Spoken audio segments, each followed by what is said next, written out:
কেমন করে চলে এসেছে তাই বলছি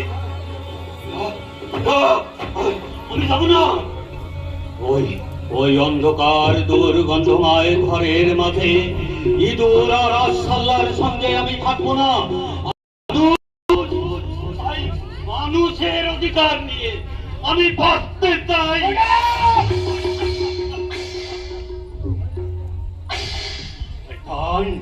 শয়তান প্রেমাংশু ব্যানার্জি, আজ তুমি শক্তির অহংকারে মত্ত হয়ে আমার উন্মাদে সাজিয়ে শাসন করলেও মহাকালের আদালতে একদিন তোমার বিচার হবে।